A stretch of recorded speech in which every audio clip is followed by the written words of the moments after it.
What's goody to the guys? What's popping to the people? Y'all hear that? Yeah. You know what that means. I carefully took my time and chose this evening's music. And I want y'all to know that this beat out Hail Mary. So you know I mean business. Ready or not. That might be what I call this lecture. Ready or not. Woo. Matter of fact, let's do it. That's going to be the name of this lecture. Thank you, Fugees. Yeah. Ready or not. Y'all ready or not? I told y'all, man, I was finna come bring it to you. Yeah. We're gonna get it popping on that Easter thing. I let y'all have y'all little Easter Sunday. Y'all ate all that swine and all that slave food and just had a good old time singing Negro spirituals, and the pastor was preaching so wonderful you threw a little something extra in the collection plate, and you went out and spent all that money on them beautiful little dresses for them little girls, and little beautiful little princesses. A lot of us couldn't afford it, but we did it anyway in the name of the Lord. Yes, absolutely. Resurrection. Yeah, I play too much for real, like really, for real. But that's all right though. I'm glad. Cause you can get your issues. This time you gonna get it. I've been letting y'all slide. Cause already the pressure too much. But there won't be no slide tonight, baby. And I can't even say tonight. You know how I rock. It's 3 a.m. Yeah. I do it on purpose because I know y'all like to go to sleep. I know you like to go to sleep, get laid up, pass out. That's when I break in through your computer and give it to you. Give you what you want, but you don't want it. Yeah, y'all gonna get it. So with that being said, I'm not even gonna waste no whole lot of time. We're gonna deal. At first, initially, I just was gonna deal with the Easter thing. Just because y'all never seen to amaze me. So let me get this straight. Before we go any further, let me get this straight. You went to church on Sunday. They shut down half the world for the resurrection of Jesus Christ, they say. And the thing about it is, y'all tend to fall for anything, so y'all fell for it. My fault. Pac was trying to jump back in. He got mad I said that about the food. Come on, Pac. Come on, don't be like that. All right, either way it go. Yeah. You took yourself to church. You got dressed up all fancy. You ate all these old foods. And you did the whole hoopla. And every year, I just wait for one of you Negroes to say,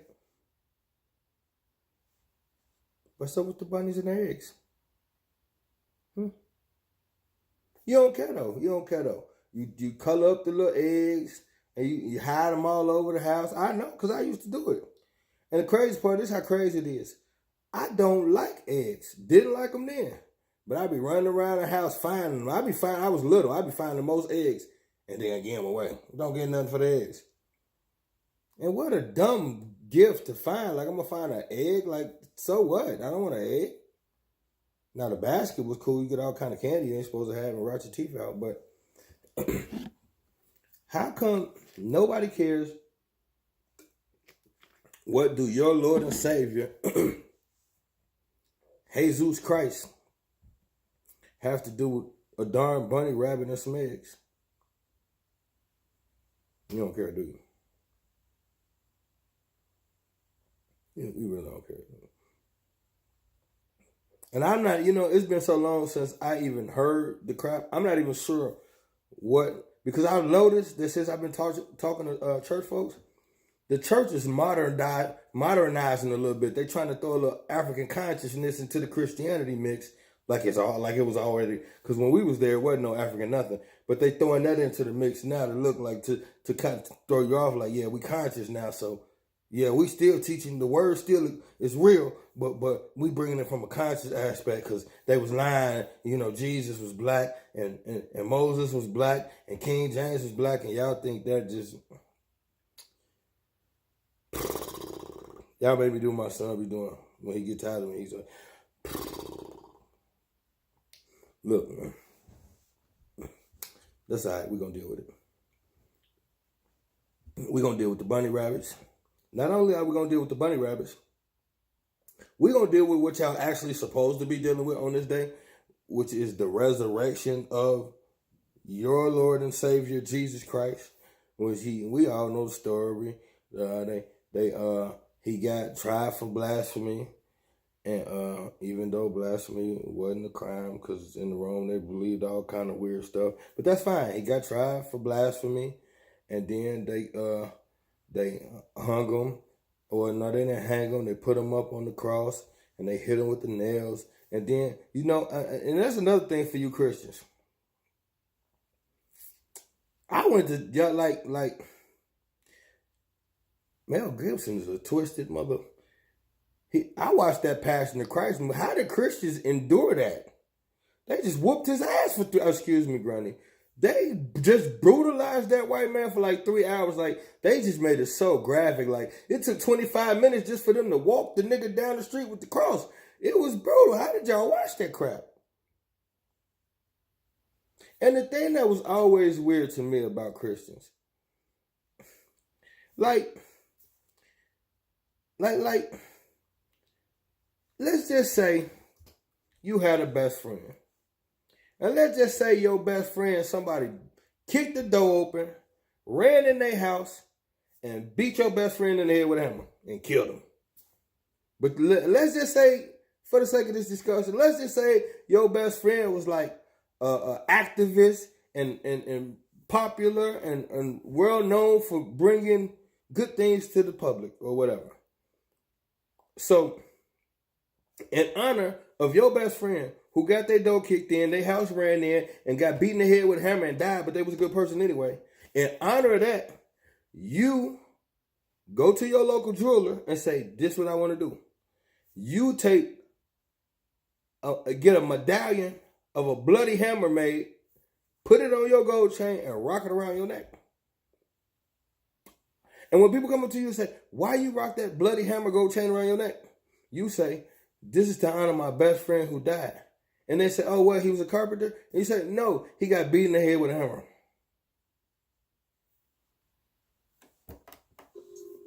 I would like to think people would look at you like you done lost your damn mind. That's what I would like to think. Then again, in the world we live in, maybe not. But you can kind of see where I'm going with this. You take a medallion of your dead, bloody, brutalized Savior on the thing that he died on, where he died in horrible agony. You stick it on a chain, you rock it around your neck, and you honestly somehow convince yourself that this is a good thing to do. And you even feel like more powerful and more like good when you wear it.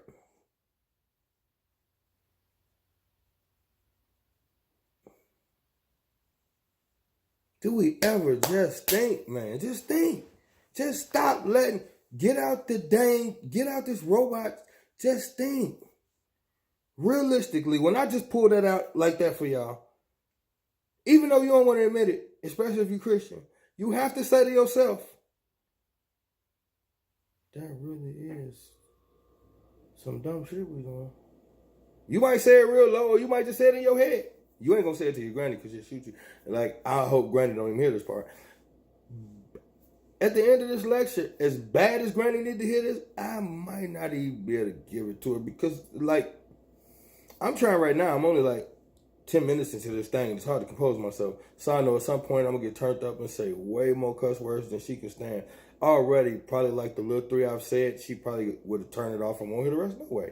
So, actually, It's 10 minutes into it. I've cussed 3 times already. At this point, I'm pretty sure Granny probably has turned it off.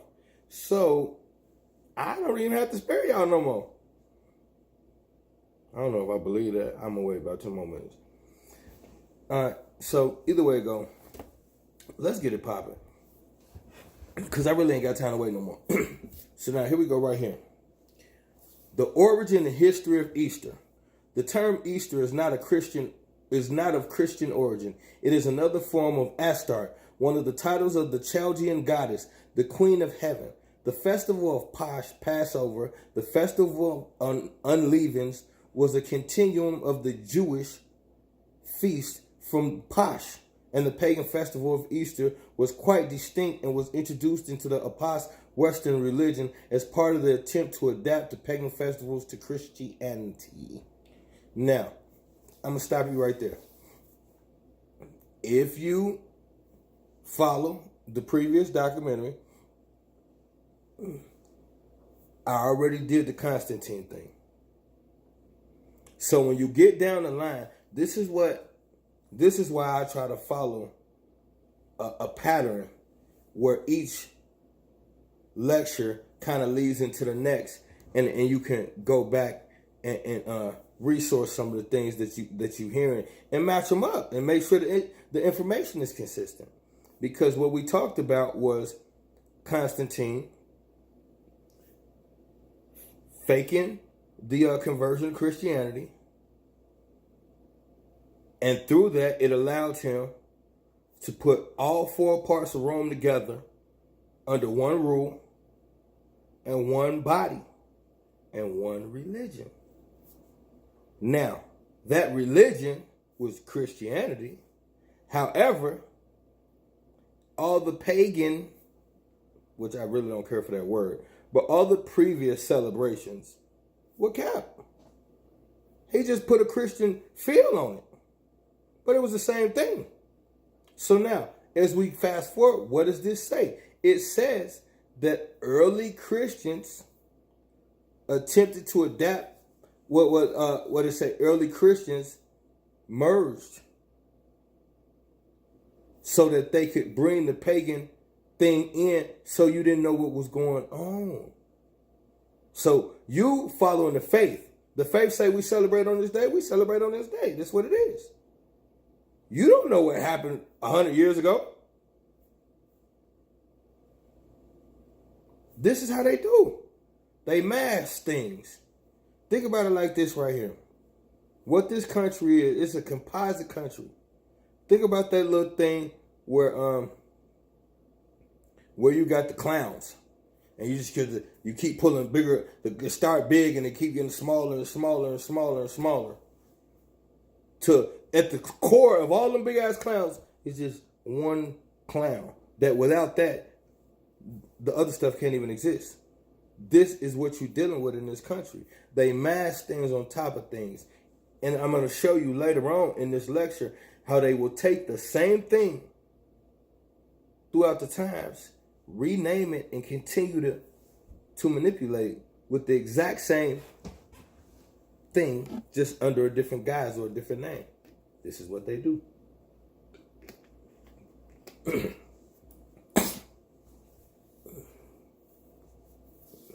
So now here we go. Now I'm finna show y'all something. Check this out. Hold on, let's get it popping here. Here is. Okay, here we go now. About 200 BC, mystery cults began to appear in Rome just as they had earlier in Greece. Most notable was the Cybele cult centered on Vatican Hill. Associated with the Cybele cult was that of her lover Attis, the older Tammuz, Osiris, Dionysus, Orpheus. Okay, now look, I'm going to stop it right there with all these old names. Basically, what they're saying is this right here. What I just told you. All those different names for the same deity. Now, we're talking 200 BC. That is before your Lord and Savior Christ. Let's stop right there. in 200 BC, before Christ. That's what y'all think. Once again, before the common era, but either way it goes, keep it moving. So now, mysterious cults appeared in Rome. The same ones that had appeared in Greece prior to.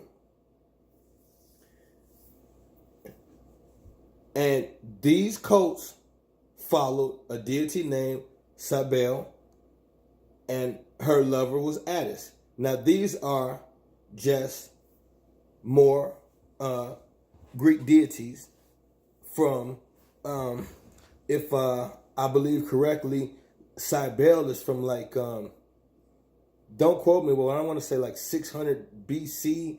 It's a much older cult, but it's a belief built on a goddess named Cybele, who coincidentally has the exact same traits as who we're talking about now, which is multiple names. Ishtar, Mithra. You got all kind of different names. Esther.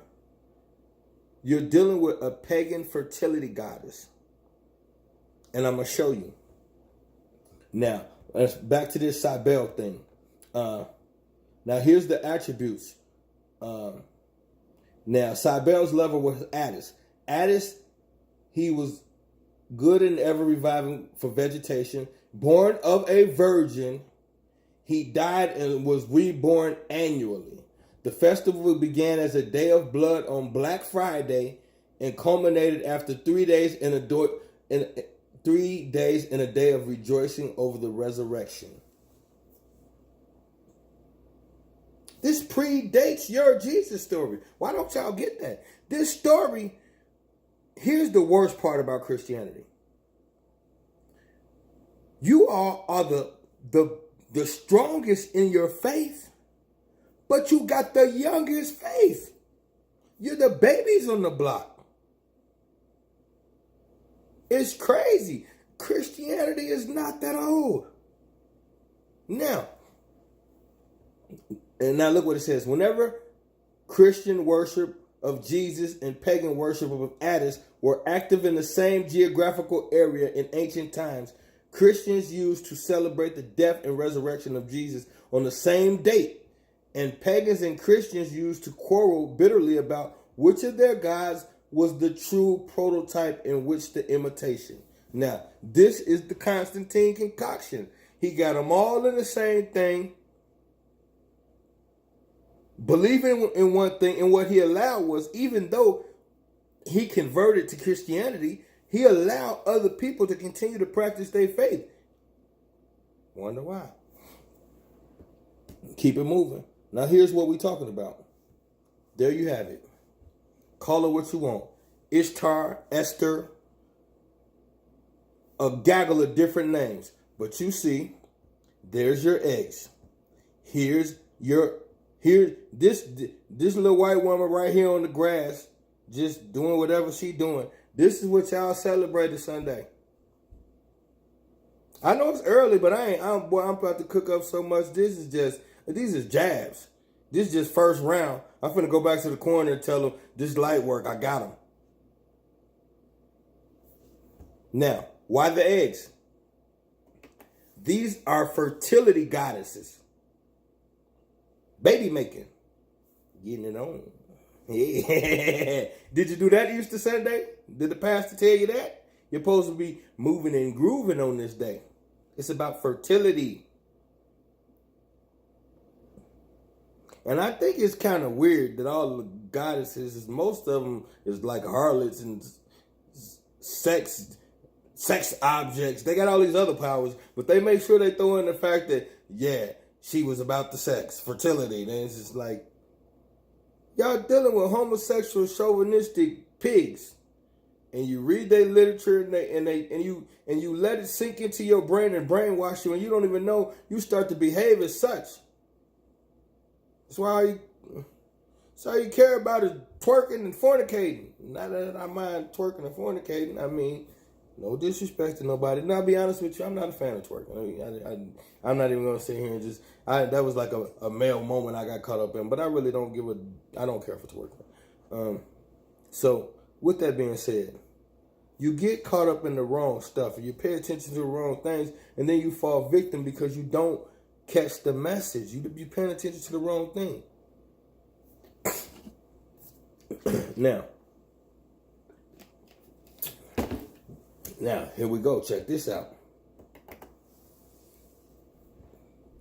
This is, once again, you see, Ishtar.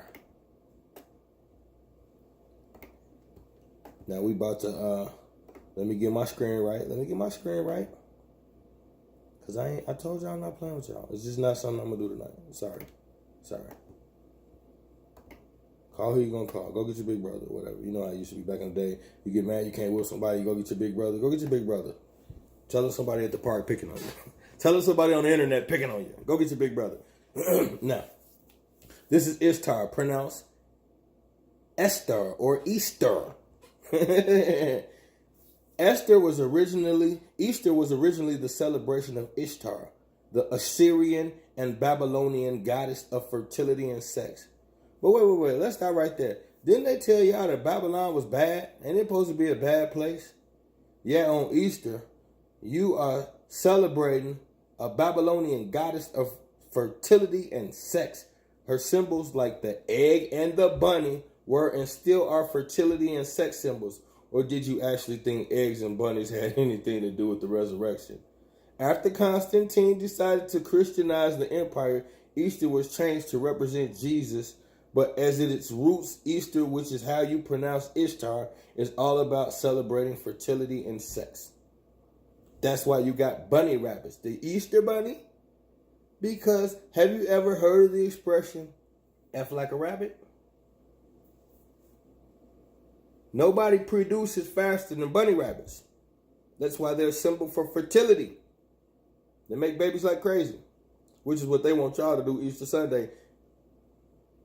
So it's kind of deceptive. They fill you up with all this turkey and all this slave food, and then they expect you to go home and get it on. Dirty trick. Either way it goes.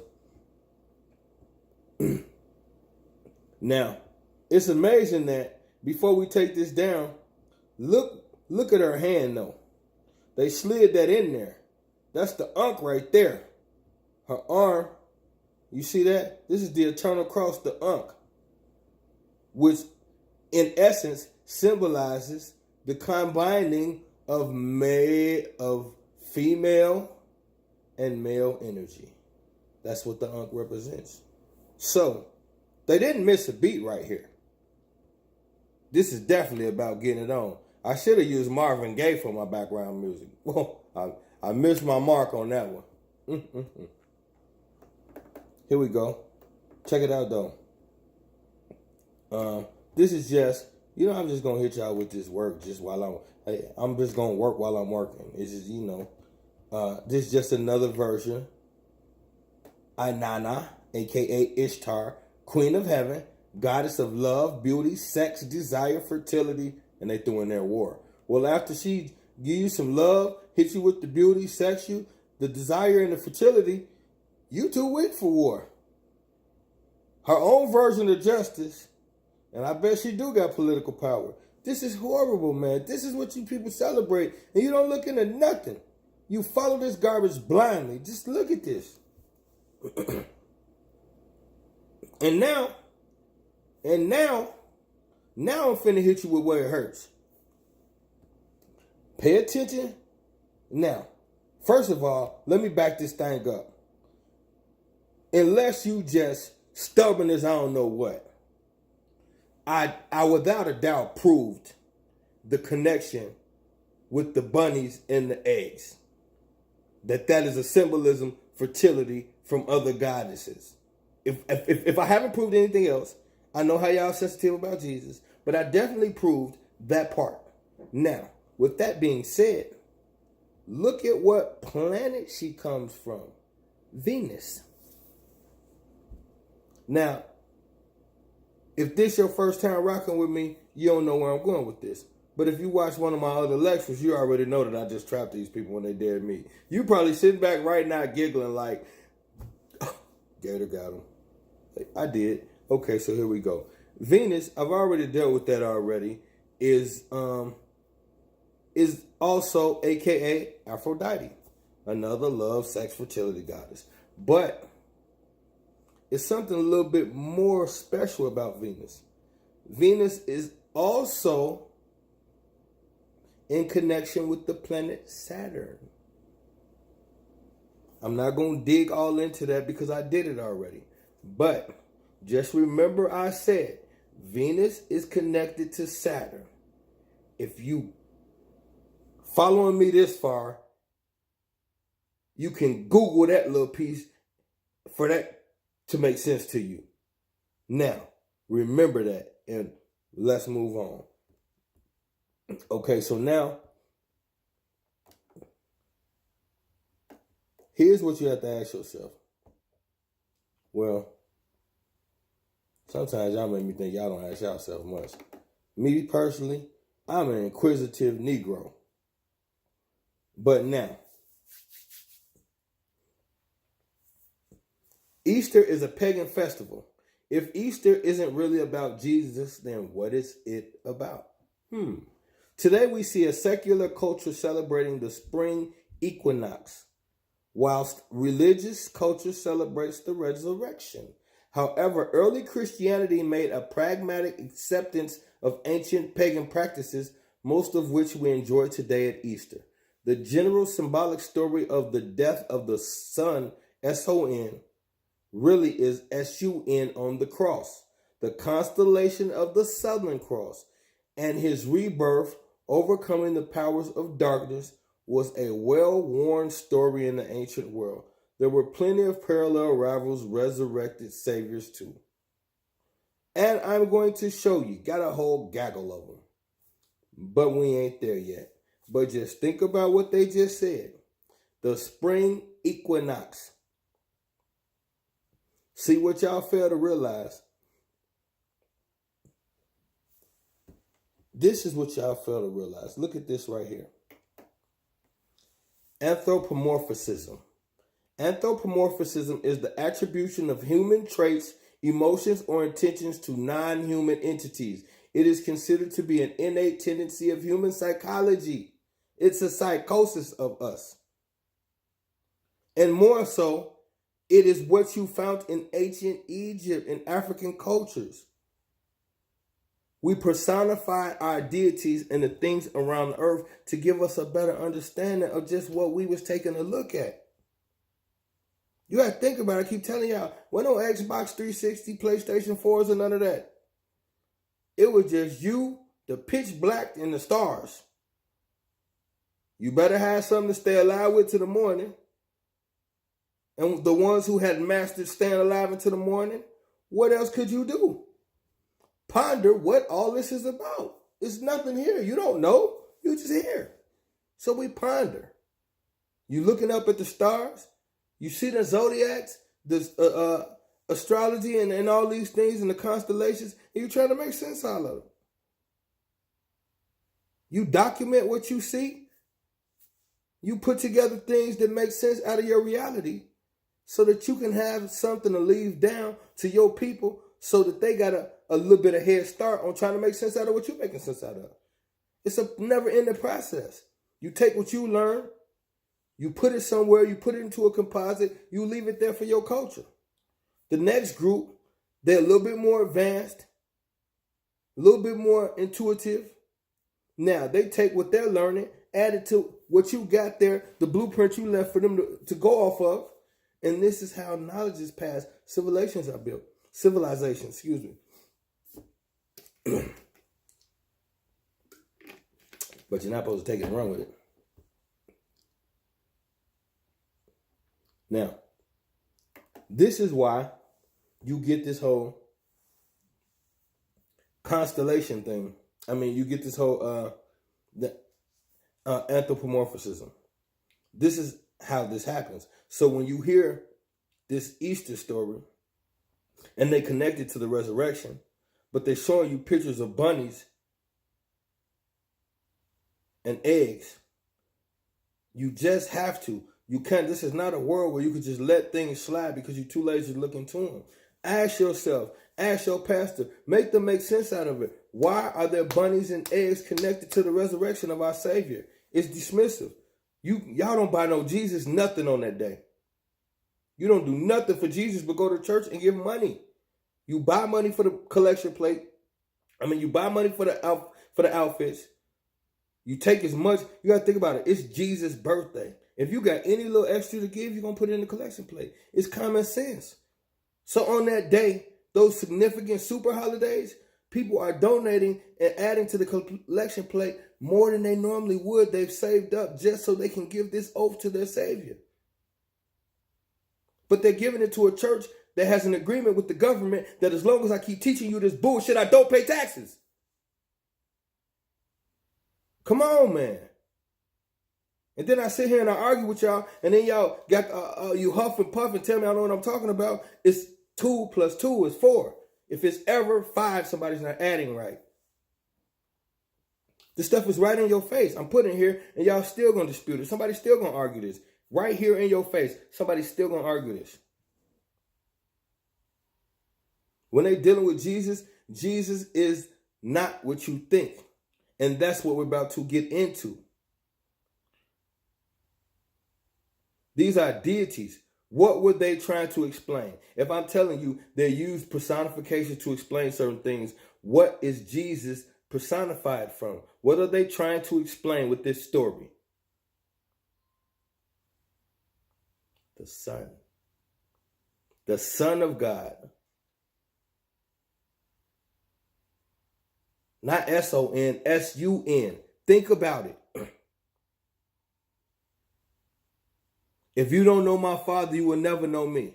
If you don't understand the importance of the Son, how could you ever understand what God is? The Son is your everything. They remove it, we all die. It's your oxygen, it's your flowers, it's your vegetation, it's your rain, it's your crops, it's your food supply. It's everything. They take it, we die. Not to mention, this is a sun planet. If you're melanated, thank whatever creative force. You are a blessing to this planet. Do something about it. This is your gift. You can't sunburn. This is a sun planet, which means it's ruled by the sun, which means its rulers should be, were, and eventually again will be melanated. It's our planet. And I don't mean that from a possessive standpoint. I mean that from what you all talk about, a spiritual standpoint. It was the Creator's choice, not mine. Don't get mad at me for putting it out there. Your Jesus is the Son. Every time you see a picture of him, he's got a ring around the head. They tell you it's a halo. But if you're watching a movie with an angel, the halo go in a circle like this. Not no big ass football helmet dome around his head. That's the Son. Now, since you never believe nothing I tell you, I got something else for you.